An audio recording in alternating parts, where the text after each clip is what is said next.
Let's give her a warm welcome.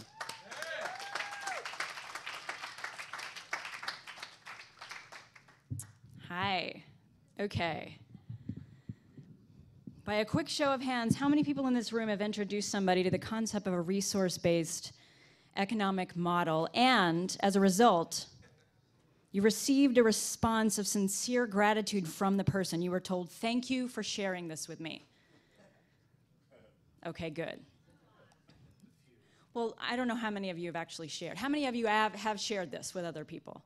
Okay, so not everyone has received that response, but hopefully I'm going to help you out with that. So now, how many people may have received feedback at all similar to this note of gratitude I'm going to read to you?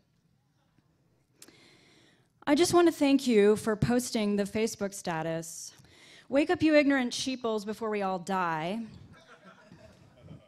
followed by 11 exclamation points, because if you hadn't done that, myself, my wife, and 2 children might not have watched the 14 YouTube links you posted in the 2 hours following that, and thus discovered this new resource-based economic paradigm, information that has been life-changing for us. I shudder to think that if your status had been typed in lowercase letters instead of all caps, we might still be in the dark today about solutions that offer encouraging possibilities to all mankind. So I don't think any of you identify with that.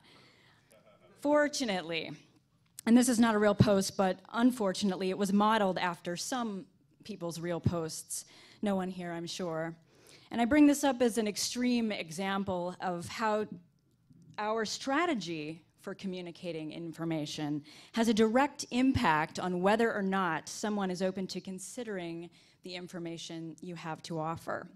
And I bring this up as an extreme example to illustrate that in particular. And even though this is nothing new, that the way you communicate makes a difference, as the US coordinator, one of the most frequent questions I am asked by people is, how do I communicate this information in a way that my friends and relatives and coworkers will be more likely to receive it? So I've been invited to offer some advice to perhaps optimize your communication strategy, which I offer to you in 6 parts. Part 1 is adjusting your expectations. So when trying to contribute to an evolution, you have to consider a major component that has been prevalent in our own existing evolution up until now. And that is that a component that humans have a history of exhibiting symptoms of, and that is neophobia. Actually, not this kind. A different kind. And by that, I mean the fear of new things or experiences. And as a related condition, there's a related condition also called the status quo bias, which is very similar to that. And so I'm sure you have experience with people who are exhibiting both neophobia and perhaps a status quo bias. So neophobia, fear of new things or experiences; status quo bias, a cognitive bias for the status quo. In other words, people tend not to change an already established behavior. They tend to go with default programming. And traditionally, this fear of new things is somewhat indigenous to our human limbic system, which is related to our emotion and memory mind, and has been helpful in keeping us in an evolutionary sense from an early demise as a result of eating unfamiliar berries that might be poisonous. Yet, as we're discovering, it has been decidedly unhelpful when needing to update crippled socioeconomic systems.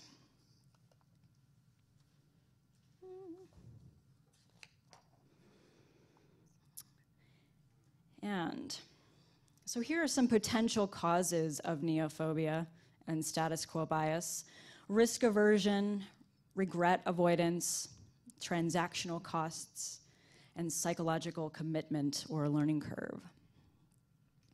Here's an example of neophobia at its finest in history. This is from an article called Enhancing Humanity, written by a Professor Raymond Tallis. Quote, "In Victorian times, it was anticipated that going through a dark tunnel in a train at high speed, 30 miles per hour, would be such a shocking experience that people would come out the other side irreversibly damaged." So this was an actual fear of travel by rail. So this is what you're working with. And so when I say adjust your expectation, just know that it's natural part of humans, a part of our evolution, even, to be skeptical of new things, because they may not be good for us.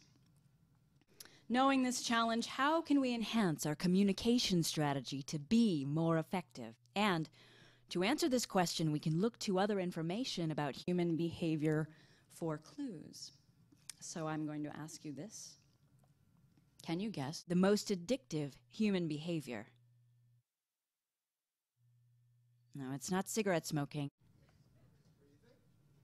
It's not eating sweets. Although breathing's a good one, I don't think it made the list. Drinking coffee, no. It came close. We know Char's vote. Being right. Being right. Okay, so there was no formal study per se. It was more of an informal survey of a few close friends. But I think the results have merit in this conversation. And I'll actually dare you to prove me wrong. So stay with me, because this is leading us into part 2, which is, yes, I need to keep hitting the right side of it. Part 2 is adopt the quality of brilliant. Didn't you know you could do this? As many of you know, this is something that is desirable, adopting the quality of brilliant. And so let's think about what that's actually comprised of.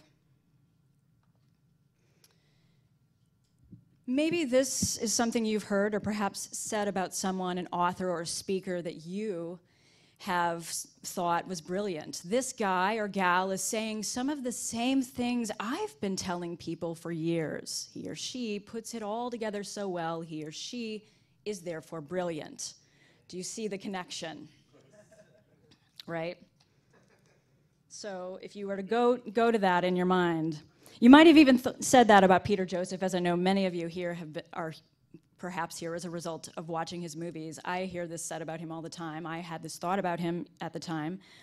So basically it comes down to this. It really feels good to be right, and we tend to listen to people who make us right, basically, who validate an aspect of our existing view of the world. So I want to talk about belief systems, our view of the world, belief systems as a worldview, and this is sort of a map, and note, the map is not the territory, famously. Since we're born, we begin developing our worldview, how the world works, what our relationships to the world is. And in order for us to first learn something new, we need to have some orientation of the new idea to our current worldview or reference. A wise friend once told me that he'd heard that the ultimate sign of intelligence in a person was having the ability to honestly try on another person's worldview, a different opposing view, temporarily, without any fear of an obligation to take it on as his own. So just trying it on and seeing how that person thinks. So I want you to imagine how the effort of trying on the worldview of others can contribute to your communication. So how can you adopt this quality of brilliance? Well, you can set out to make someone right instead of make them wrong, and try to start out with agreement. And you do this by finding and acknowledging shared values within their existing worldview. And why does this work? Because it gives us those good feelings. It gives that person a sense of, wow, this person does have some good points on this particular aspect. Some keys to natural brilliance are that you really need to be a good listener in a conversation with someone so that you can learn what their worldview is, find out what's important to them. And you want to find areas of authentic agreement and then contribute authentic agreement to the conversation. And basically, I mean, that authentic piece of it's important because I know when somebody's being fake with me just as much as I'm sure you do. If somebody's just trying to be manipulative, and there's no need to in this case. We're talking about things that people have shared values in regard to, there is common ground to be found. So all you have to do is find where the authentic common ground is. So I want to review some shared values that you're going to find. This is in a resource-based economic model, what we're advocating, what we desire, and also if you listen to a lot of other people and what they're looking for, it's basically the same thing in one form or another, and if not all of these things, some of these things. So human equality, efficiency or sustainability, scientific proof or evidence, health and well-being, and freedom for personal contribution. And let's see, just as a reminder, a refresher, let's quickly review the characteristics of a resource-based economic model, which are no money or market system, the automation of labor, technological unification of Earth via a systems approach, access over property, so basically having access to resources versus having to own them, self-contained or localized city and production systems, and science as the methodology for governance. So that's basically, what you would be leading to in a communication after you start with an agreement from a shared value. And we're going to move to part 3, and then I'm going to sort of give some examples of how all this fits into a conversation. Comparing a resource-based economy concept to an existing or familiar concept. And this is challenging because it is hard to find where in our current system there are things to tap into that people can relate to. So I'll give you a few examples. The reason that the fish or sea animals don't eat each other at the New England Aquarium. And this aquarium is a 4-story coral reef exhibit that includes over 600 sea animals. And I was there visiting a little over a year ago. And a child asked this question of the aquarium staff: why don't the fish and sea animals that would normally be eating each other in the ocean do this in the tank? And how do you maintain your stock for this? Or the fish? Answer was that the reason is they have modified their behavior is because the aquarium staff is diligent to ensure that all of the species are well-fed food that they are satisfied with. And since they're already taken care of in this way, there's no need for them to feed on each other. They can now swim side by side without a problem. So do you think fish are smarter than humans would be in a similar scenario? Just something to think about. That was the human nature argument. Or this one. I personally find more freedom in not owning my own shopping cart, than I would trying to lug it to the store with every trip. We can start to realize that we already accept sharing property as a freedom in certain present-day contexts.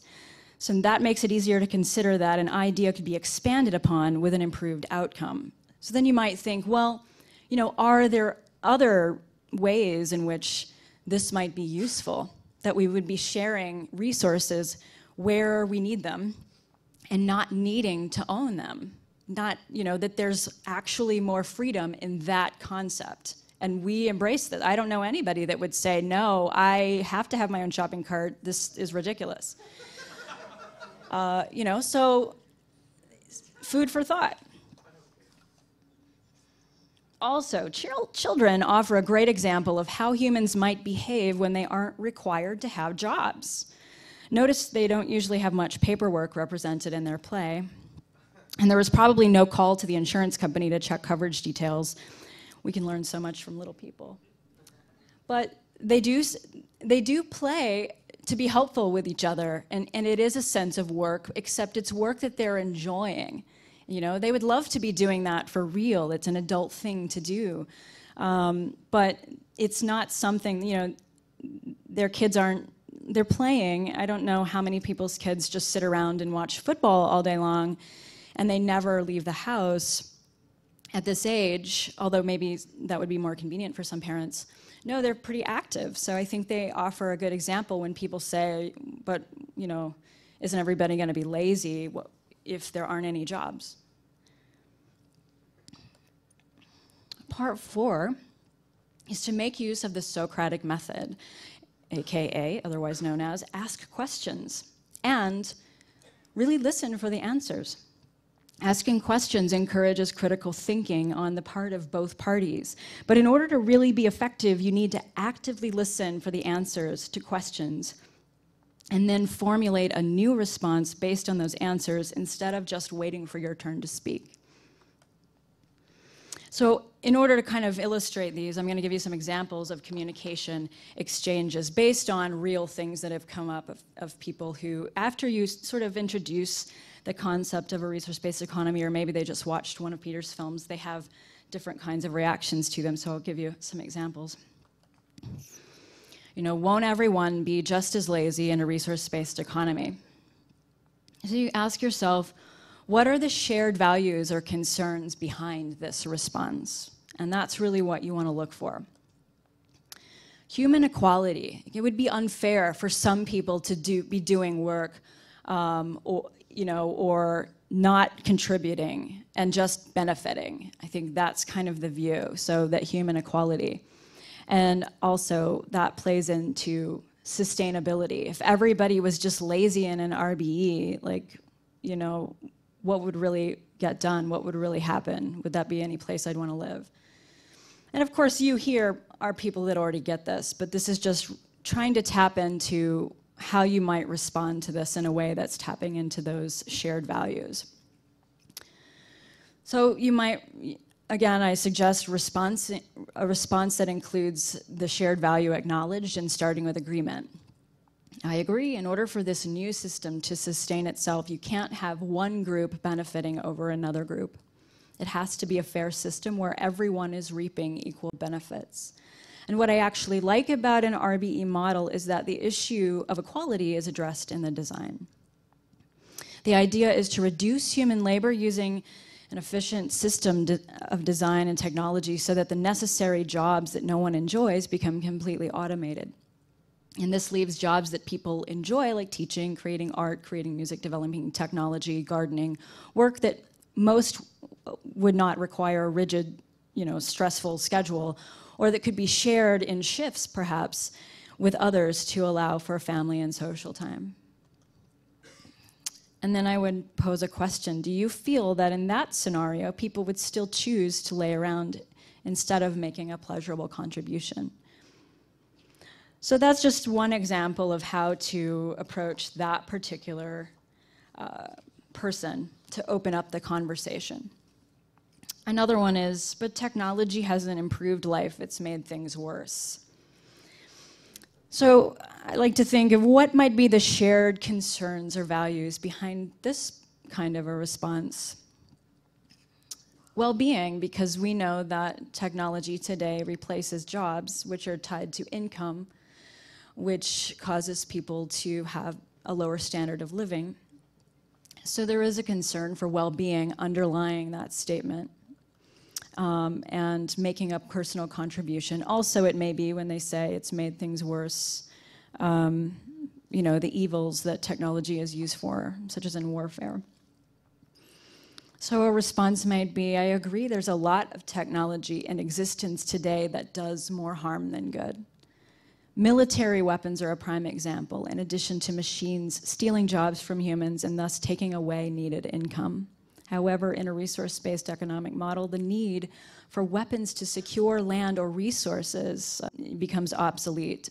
Technology for these purposes would be obsolete. And since humans would no longer need to work to earn money in order to live comfortably, I think in those circumstances, we'd welcome the machines to do the labor that we don't enjoy or that isn't safe.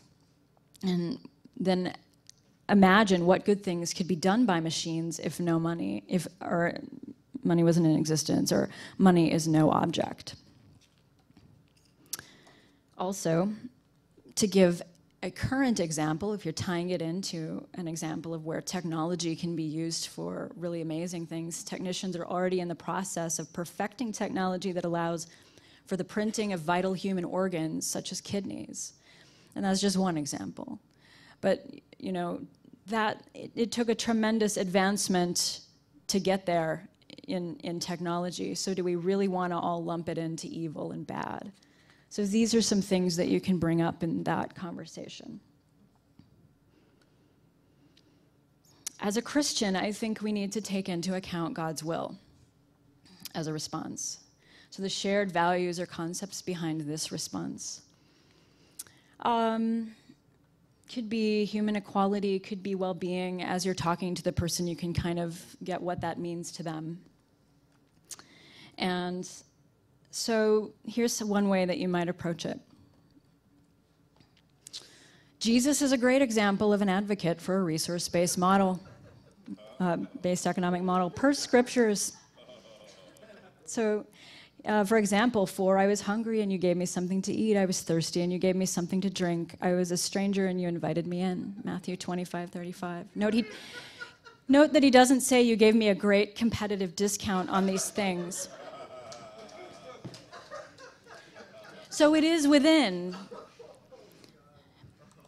He also multiplied the fishes and the loaves at that one event, which sort of makes me think he'd dig the whole post-scarcity aspect of it, eliminating poverty and allowing multitudes of people to have free access to food, shelter, and healthcare. In fact, the only time he really gets angry that I recall is when he kicks the money changers out of the temple. And then you pose a question, so what do you think he would say about it in that framework? And I think you'd be surprised that they may be a little bit more open to further discussion on it. Next. We need to embrace a true free market and individual sovereignty, and things will improve if we do this. So some shared values and concerns behind this response. If someone is saying, no, we really need to see what the true market has to offer and focus on that. This is more the anarcho-capitalist or libertarian response. And I know it well, because I used to be in that vein. Human equality is definitely in there as an underlying attribute that they're seeking. Freedom of personal contribution is definitely something that they're seeking in this response, and it's something that is a shared value of a resource-based economy. Response. I also greatly value individual freedom and also agree that a well-designed system will negate the need for laws that unnecessarily restrict freedom. These are actually among the very reasons I support moving to a global resource-based economic model. We are technically capable of moving to a system that would remove the reward for crime and bump everyone up to a high quality of living, allowing for more freedom than most have in a monetary system, where we have to have money in order to make money, and we become enslaved to labor through debt to survive. So I'd be thrilled to have only natural laws to answer to and an inherent freedom to pursue my passions in tandem with contributing to an overall healthy environment. So those values are definitely there and represented. The very thing that they are concerned about is acknowledged in the design of what we advocate. Okay, here's the other piece of it. You have to know when to walk away. Walk away when the person, and this is what they look like to us when they're acting this way anyway, I think, is not asking any questions, they're just making statements. They're asking questions, but they don't appear interested in sincere responses. In other words, they really aren't interested in what you have to say, or they're attempting to insult you. There's no need to continue the conversation at that point. We're not trying to be evangelists. In fact, basically, the best that you can do with what we're trying to do as a movement is to sow seeds. And basically, as you're sowing seeds, and all that is just introducing it, not even seeking agreement from that person, but just getting the information to them, having them think about it for a second or two. And as biosocial pressures rise and more people look for a different solution, a more comprehensive solution to today's problems, interest in this train of thought is likely to grow and grow. And part 6, always maintain a sense of humor. So I wanted to end on this example because it's one that always gives me a chuckle. I can't support this RBE model until I see the hard evidence that it works. Where are the peer-reviewed papers? I've actually gotten this one. And I know a few other people that have. So the shared values or concerns behind this response seems to be pretty obvious. The scientific proof. So in response, I may say, I am also a huge fan of the scientific method. In fact, if you were to create a movement advocating a socioeconomic paradigm where the scientific method is the very methodology that determines what ideas and innovations are implemented immediately to produce the desired outcome, and which ones go back to the drawing board for reworking and revision, what might you call that socioeconomic movement? We happen to call it the Zeitgeist movement. Yeah. Thank you.